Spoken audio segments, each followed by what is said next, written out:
We may never understand why we have miracle years, but whatever the reasons, last year has gone down as one of those years for Western Australian farmers. All over the agricultural areas, everything went terribly right. To say it was welcome is an understatement. For many farmers, it was a saving season, vital to help ease the heavy debts accumulated in a decade of droughts and disappointments. For all, it was an opportunity to get ahead of rising costs and stagnant crop returns. Well, this year was a very good season. We had early rains which fell in May, and this allowed the season to kick off to a very good start. And it just continued right the way through the year. It allowed us to start seeding at the end of May, which is really a month earlier than we've been able to do for the last 2 or 3 seasons now. And the crops got off to a very early start, and the season continued to be an even one right the way through. And we had good finishing rains too, which allowed the crops to come on nicely. They started back in November, 12 months prior, and they were fairly substantial rains then, and they never really let up until September this year. And when I say never really let up, we're getting adequate rains all the way through, and consequently there's plenty of moisture in the ground. The season was good this year. We had good opening rains that let us get things in pretty early this year.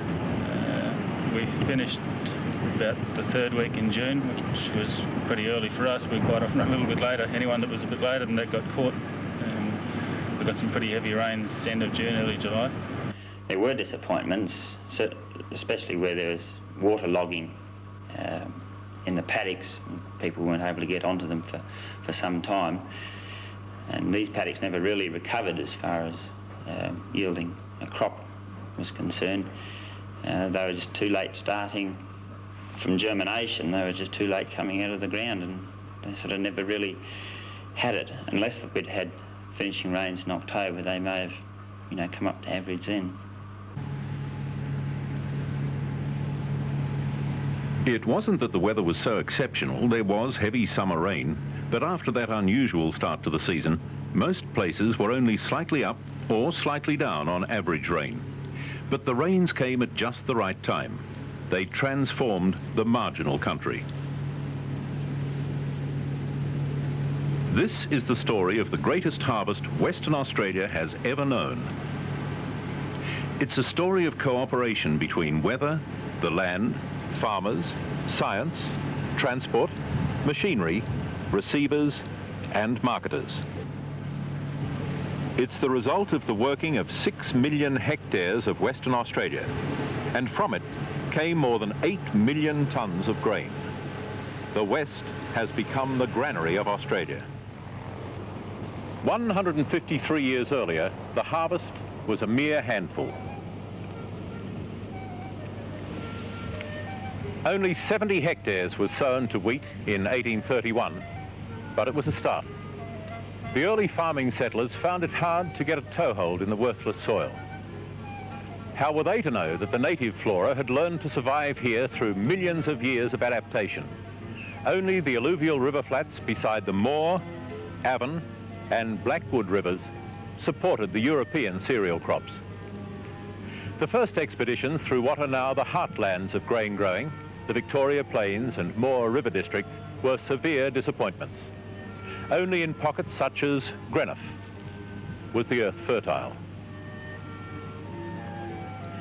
If the land was inadequate, so was the workforce.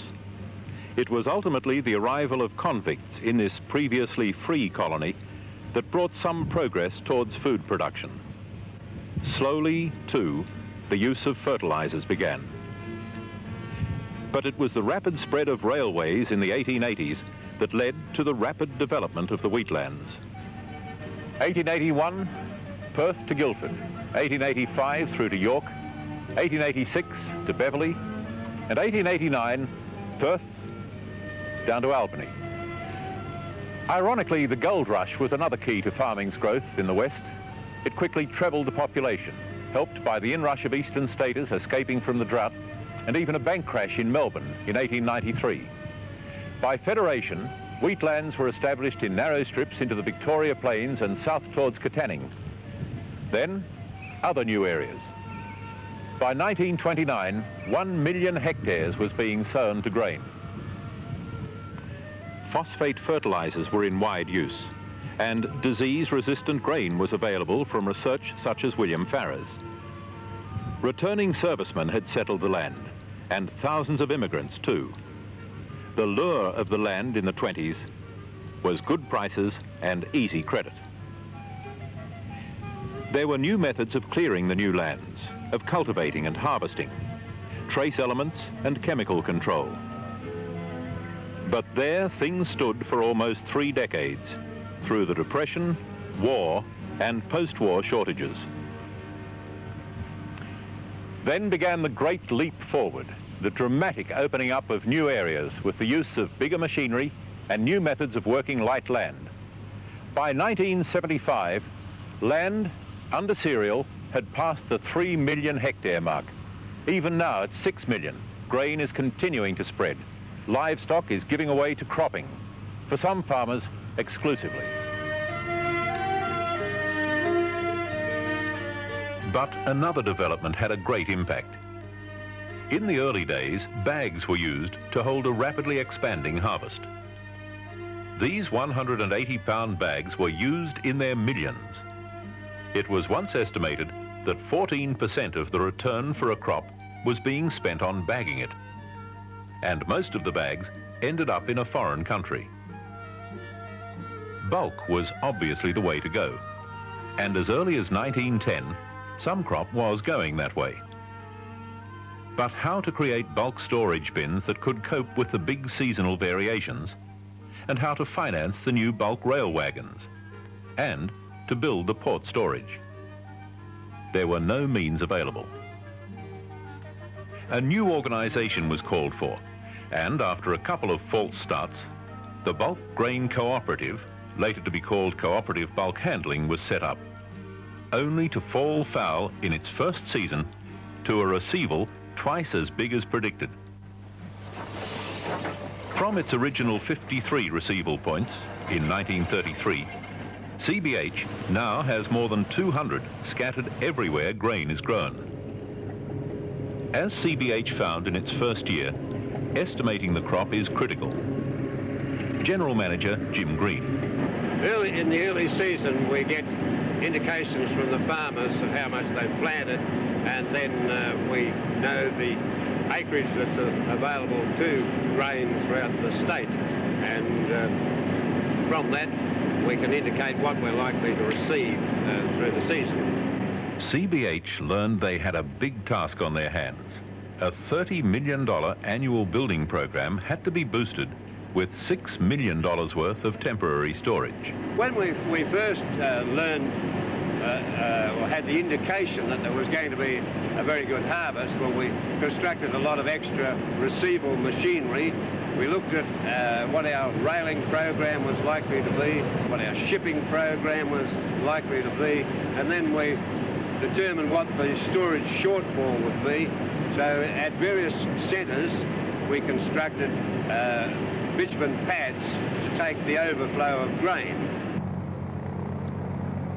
The miracle worker for the season, however, was the weather. For the first time in nearly a decade, there were no drought declarations in the West. A relief from the years when as many as 3,000 farms were declared drought affected.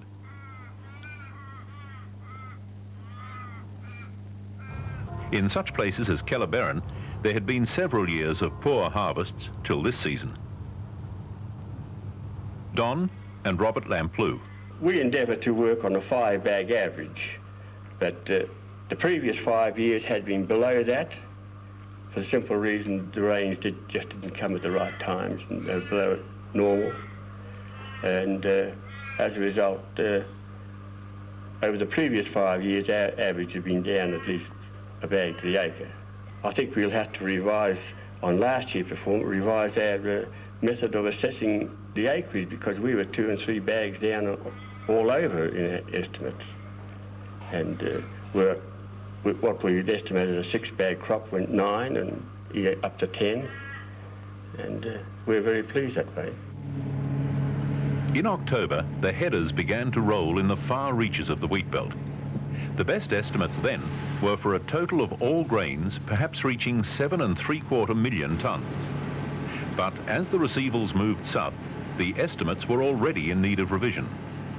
By mid-November, they were approaching 8 million tonnes, despite the lack of finishing rains in some places. I can't recall any rain at all in October, but by then the pattern had been pretty well set, and the lack of moisture in October only made the difference between a bumper crops and good crops. There was also some storm damage. At Beverley, Jim Curtin and his son Pat suffered a late storm that pushed over what should have been an excellent crop.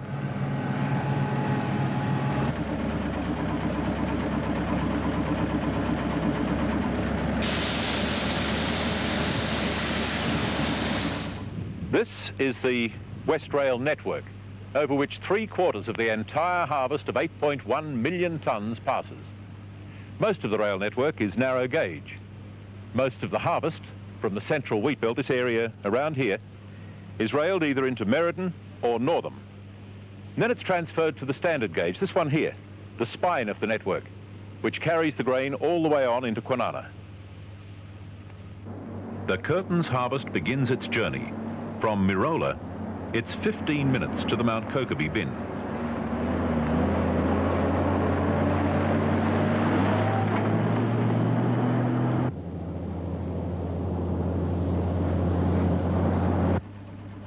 The grain is tested.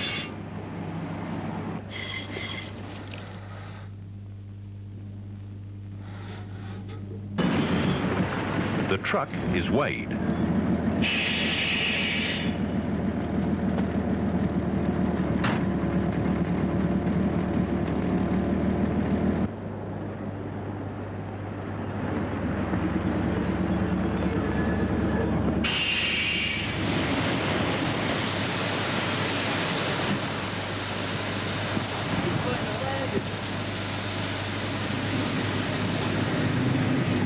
Mount Kokeby received 10,000 tonnes during the harvest, though storage was only half that. So all the while the trains had to clear grain to ports to prevent an overspill. All over the state, the shortfall of storage at rail bins would total 1.5 million tonnes. CBA. Of course, we had to accelerate some rail programs at some ports for some grains, and had to frames that weren't required for shipping. So it was quite a problem of logistics and balancing the stocks that were required as opposed to that was coming in. So that had an effect on the transport system, and then that reverted to the country storages where some grains were filling up very rapidly, whereas others were being transported out to the ports. The job was one of intense cooperation between Westrail and CBH. Freight Superintendent Stewie Thompson speaking. G'day, that's you, Graham, is it? A juggling act for the railways too. You're putting the pressure on me a little bit, aren't you? That's an extra 800 tonne you want. Just hang on a jiff, will you, and we'll see what we can do for you. Dick, how are we going for a heavy locomotive to... I want to run a special to Killarney tomorrow. CBH want another 800 tonne. Shouldn't be any troubles there. There's one coming off the quarry shortly after lunch. Yeah, OK. Yeah, Graham... But this time, there was a new way of running the trains. Out was the shunting and filling of small groups of wagons at sidings. Wherever possible, whole rakes of wagons, half or full train lengths, were taken to loading points, filled, then hauled to their destination. This way, 1,000 tonnes a day were cleared from many bins.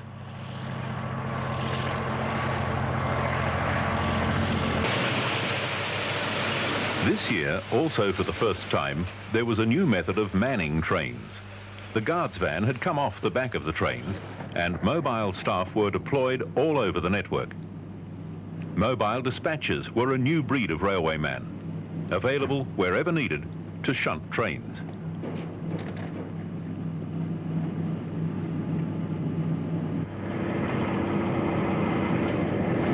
operations officer at Amory, calling driver of number 5369, over. Driver 5369 speaking.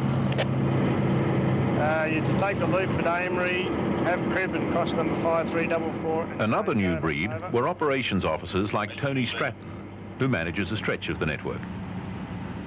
Arranging crew changes,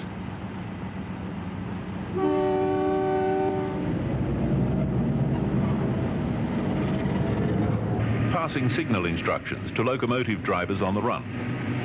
Better than stopping 1,000 tons of train the old-fashioned way.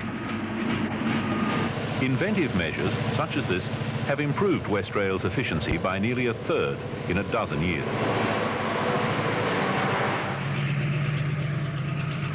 The Curtains wheat on a narrow gauge train is fed into the massive inland storage port at Northam for transfer to standard gauge.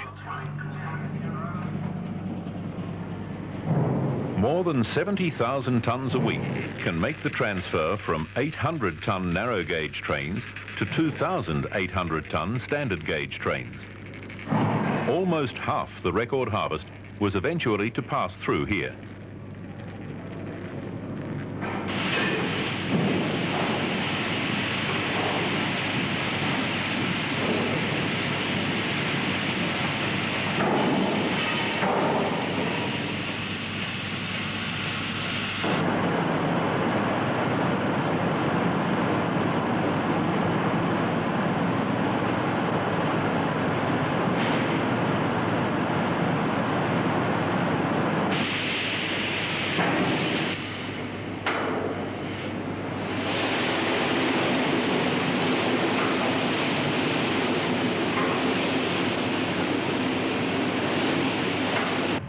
Standard gauge trains are not the only ones to serve CBH at Kwinana. The line is now dual gauge all the way. The biggest of the narrow gauge trains can make their way direct to port too.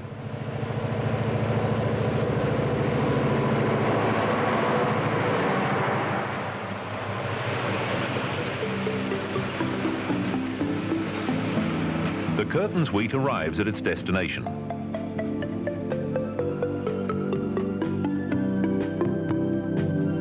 The Kwinana grain terminal is the biggest in the world. Total storage is almost 1 million tonnes, and ships of up to 100,000 tonnes capacity can load at the jetty. From train to ship, the grain's progress is up in lights.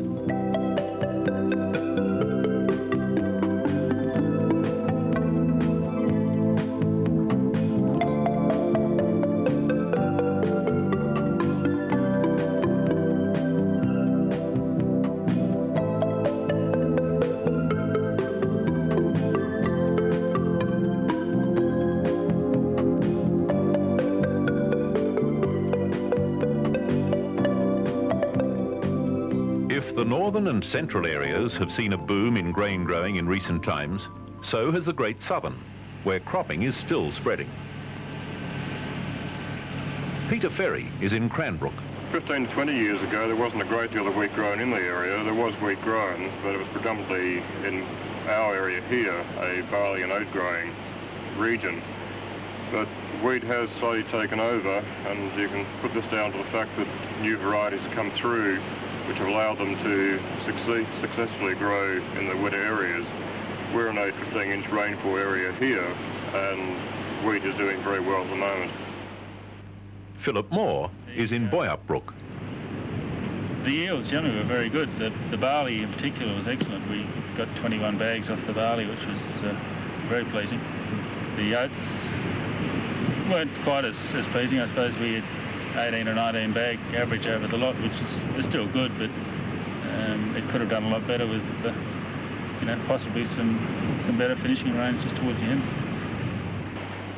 Well, we averaged 11.5 bags to the acre for wheat this year, which is considerably up on the last 2 or 3 years. In fact, probably over the last 3 years, we only averaged 5, maybe 6 bags, which is well below district average. There's been a lot of factors as to why we haven't been getting those yields, of course, but this year hasn't been a good one.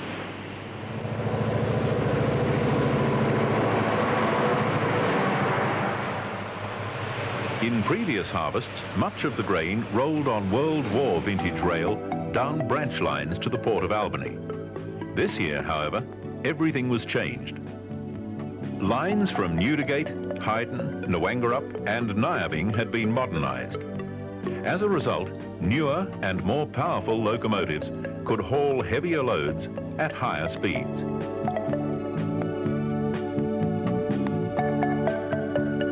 At the end of the trip, there was the new $30 million grain terminal.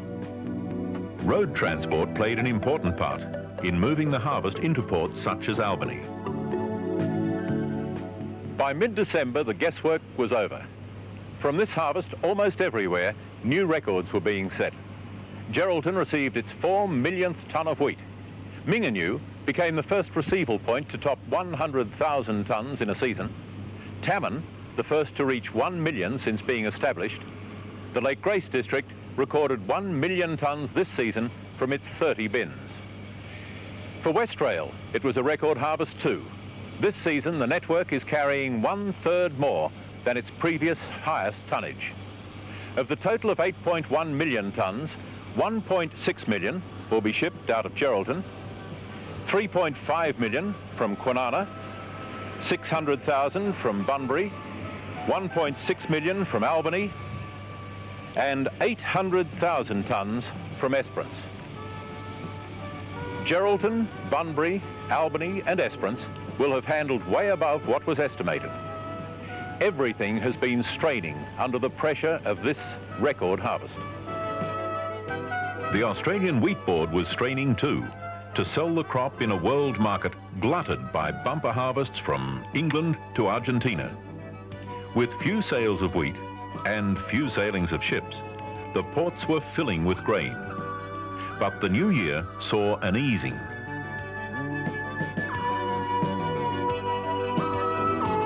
On the farm, the new year means a new crop. For Westrail and CBH, moving the mountain of grain continues till the next harvest.